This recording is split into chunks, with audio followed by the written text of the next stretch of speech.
Donc c'est parti. Donc je vais vous dire aujourd'hui pourquoi certaines vaches laitières sont plus efficientes que d'autres, notamment à partir des résultats d'essais qu'on a menés à la ferme expérimentale des Trinotières, donc Chambre d'agriculture 49, et à la ferme expérimentale INRAE de l'UMR Pégase à Méjussoum à côté de Rennes.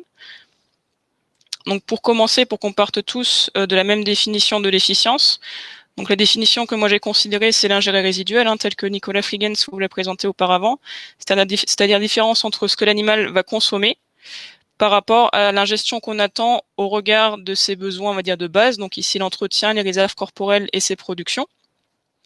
Donc avec cette définition-là, on peut avoir deux sources de différence d'efficience alimentaire. La première, qui est liée notamment à l'estimation des besoins de base, et notamment aux incertitudes d'estimation. Et la deuxième source qui est liée aux autres dépenses. Donc soit des dépenses qu'on n'a pas prises en compte dans l'estimation de l'efficience alimentaire, ou sinon d'ordre d'efficience digestive. Donc si on fait la présentation dans l'ordre un peu de valorisation de l'aliment par l'animal, donc la première étape, c'est la digestion. Donc pour regarder s'il y avait des différences de digestion entre les plus et les moins efficientes, on a estimé ce qu'on appelle la digestibilité, c'est-à-dire la différence entre ce que la vache va ingérer par rapport à ce que la vache va excréter sous forme de fesses, et souvent on l'exprime en pourcentage par rapport à l'ingéré. Donc le plus compliqué aujourd'hui à estimer ou à mesurer, ça reste ce qui est excrété sous forme de fesses à l'échelle de l'individu.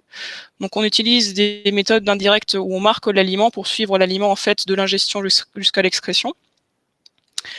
Donc en termes de résultats, ici vous avez le graphique à droite qui présente sur l'axe des ordonnées l'efficience alimentaire en UFL par jour. Et sur l'axe des abscisses, la digestibilité en pourcentage de matière sèche.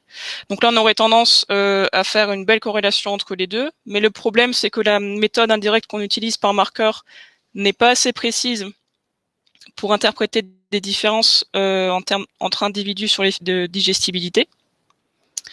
Par contre, ce qu'on a observé en comparant par rapport à la méthode de référence, c'est que cette méthode était assez précise pour différencier les 6% des vaches qui avaient la digestibilité la plus faible aux 6% de vaches qui avaient la digestibilité la plus élevée. Donc ici représenté avec des rectangles roses pour les plus faibles et rectangles verts pour les plus élevés. Donc avec ces deux constats en tête, en termes de résultats, ce qu'on a pu observer ici sur le graphique, c'est qu'on avait des vaches qui étaient inefficientes, donc en texte rose sur le graphique, qui sont entourées ici en rouge. Ces trois vaches-là, elles sont inefficientes et elles sont sans doute inefficientes parce qu'elles ont une digestibilité qui est plus faible. Donc là, on voit qu'apparemment, on aurait un lien entre digestibilité et efficience alimentaire. Mais pour confirmer ce lien et aller plus loin, on a pris une autre mesure indirecte de la digestibilité qui est le comportement alimentaire. On sait qu'il y a un lien qu'il y a un effet de la digestibilité sur le comportement alimentaire ou vice-versa.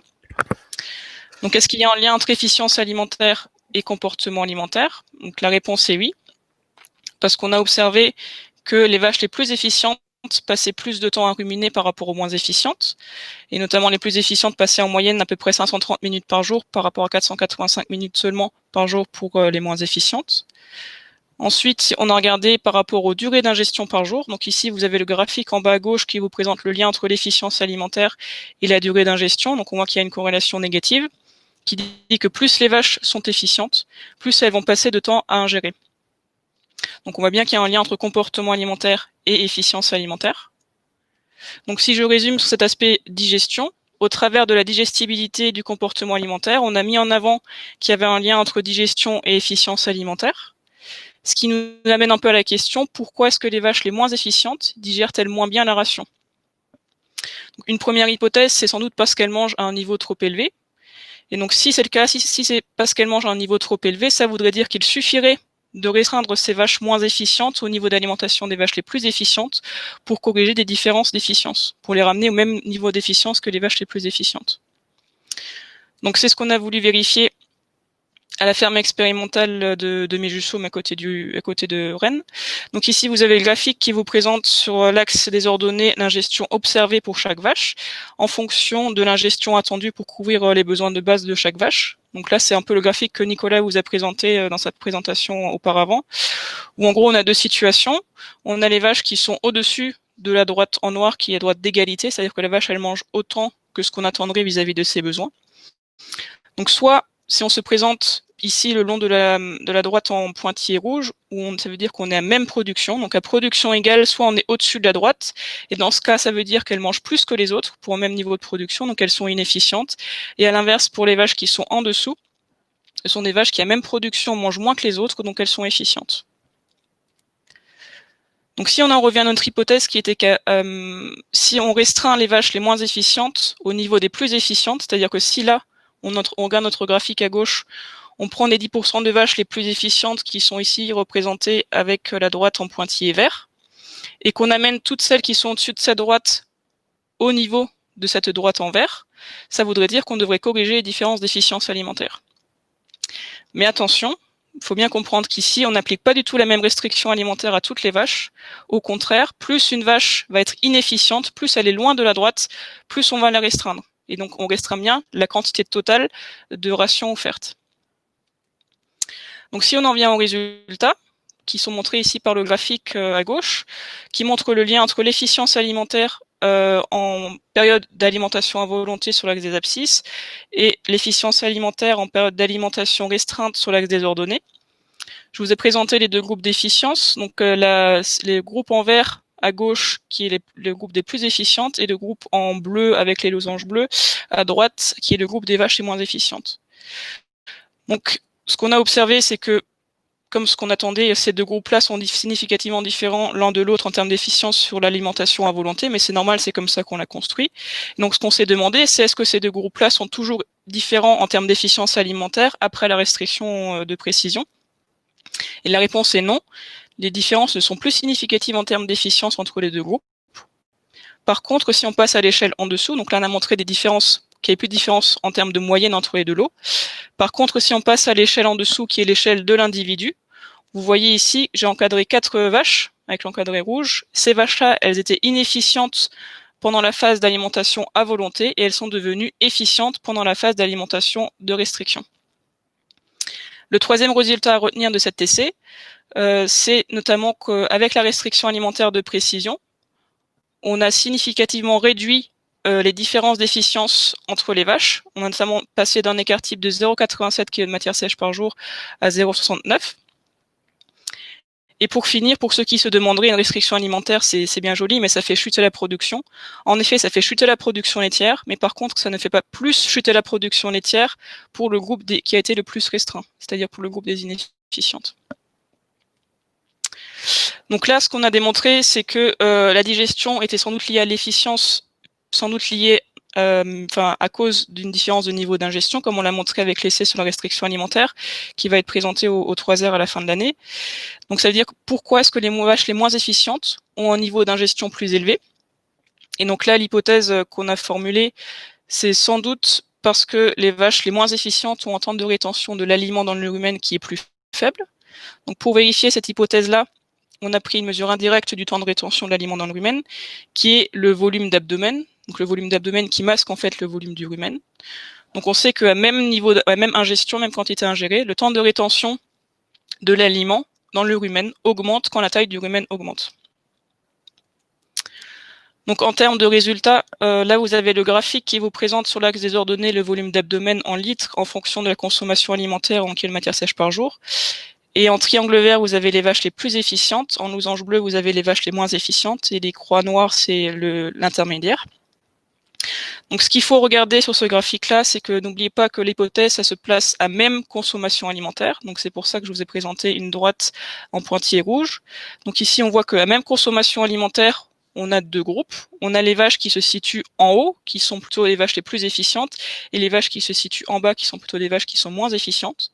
Donc, ce qui veut dire qu'à même consommation alimentaire, les vaches les plus efficientes ont un volume d'abdomen qui est plus grand par rapport aux vaches les moins efficientes. Autrement dit, à même consommation alimentaire, les vaches les plus efficientes auraient un temps de rétention de l'aliment dans le rumen qui est plus grand que celui des vaches les moins efficientes. Vérifier derrière que c'est bien le temps de rétention qui se cache derrière cette différence de volume d'abdomen à même consommation alimentaire, c'est assez délicat, parce que la méthode de référence est très lourde à mettre en place, et surtout, les différences qu'on pourrait mettre en évidence avec cette méthode ne sont pas assez précises pour faire des différences interindividuelles. Donc là, on a montré le lien entre efficience alimentaire et temps de rétention dans le rumen, en montrant que le temps de rétention ruminal de l'aliment était sans doute plus élevé pour les plus efficientes à même consommation alimentaire par rapport aux moins efficientes. Ce qui voudrait dire que si c'est bien le cas, à même consommation alimentaire, les vaches les plus efficientes auraient une digestion qui est plus aboutie dans le rumen et sans doute émettraient sans doute plus de méthane. Donc pour vérifier cette hypothèse, on a rajouté ça dans la maximum de l'hémégiome, où ici vous avez le graphique qui vous présente sur l'axe des ordonnées le méthane émis par vache par kilogramme de matière sèche consommée en fonction de l'efficience alimentaire. Donc là, on voit clairement qu'il y a une relation négative entre les deux variables, ce qui veut dire que plus une vache est efficiente, plus elle émet de méthane par kilogramme de matière sèche consommée. Autrement dit, à même consommation alimentaire, les vaches les plus efficientes émettent plus de méthane que les moins efficientes. Et pour ceux qui se poseraient la question, on n'a vu aucun lien entre efficience alimentaire et le méthane total émis par jour.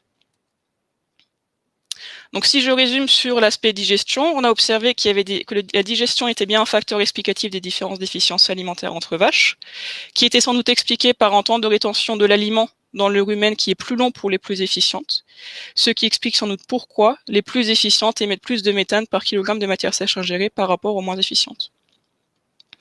Donc si on continue notre petit chemin de valorisation de l'aliment par la vache, la question suivante qu'on peut se poser, c'est est-ce que les vaches les plus efficientes ont une perte de chaleur plus réduite, ont une activité physique réduite, c'est-à-dire ont un besoin d'entretien qui est plus faible. Donc pour vérifier ça, on a regardé s'il y avait un lien entre activité physique et efficience. La réponse est oui, parce que plus les vaches sont efficientes, moins elles passent de temps à faire autre chose que ruminer et manger, moins elles passent de temps debout.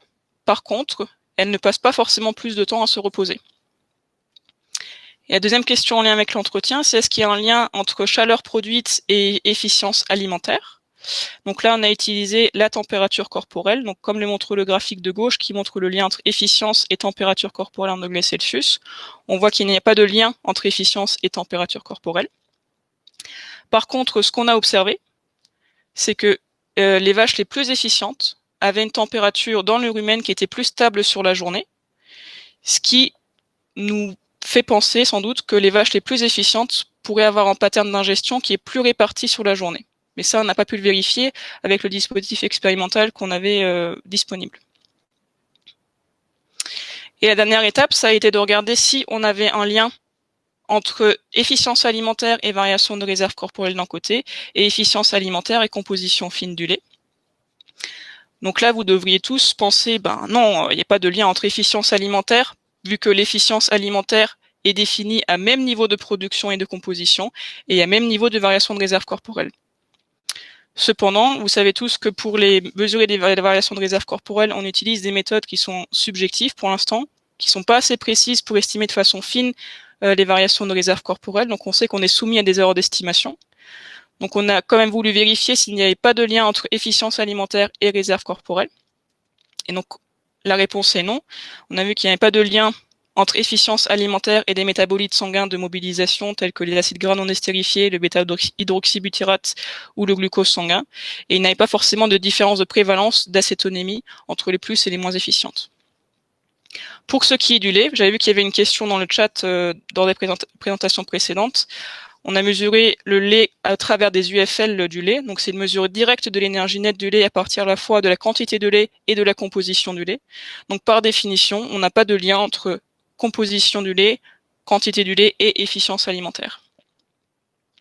Donc si je résume, on a observé que les vaches les plus efficientes sont des vaches qui avaient une digestibilité plus forte, qui ont un entretien réduit, notamment au travers d'une activité physique plus faible, mais qu'il n'y avait pas forcément de lien entre variation de réserve corporelle et production et composition du lait et efficience alimentaire. Donc là, je vous ai présenté les résultats en prenant chacun des mécanismes à part et regardant s'il y avait un lien avec l'efficience alimentaire. Mais est-ce que les résultats auraient été les mêmes si on avait pris tous les mécanismes ensemble et qu'on avait regardé si lesquels expliquaient le plus les différences d'efficience alimentaire? Donc c'est ce qu'on a essayé de faire. Et donc ce qu'on a observé, c'est que sur les 6% de différence d'ingestion qui étaient liées à de l'efficience alimentaire, on expliquait 21% des différences d'efficience par des différences de digestion et 27% par des différences d'entretien. En d'autres termes, on explique 48% des différences d'efficience par les mécanismes de digestion et d'entretien. Donc on conclut la même chose que quand on prenait les mécanismes les uns après les autres.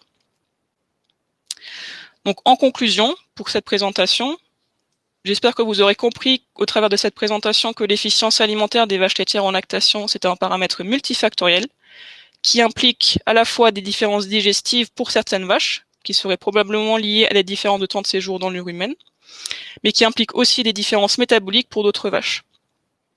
Deuxième conclusion à retenir, c'est que les vaches les plus efficientes émettent plus de méthane par kilogramme de matière sèche ingérée par rapport aux moins efficientes, mais pas nécessairement plus de méthane au total émis par jour.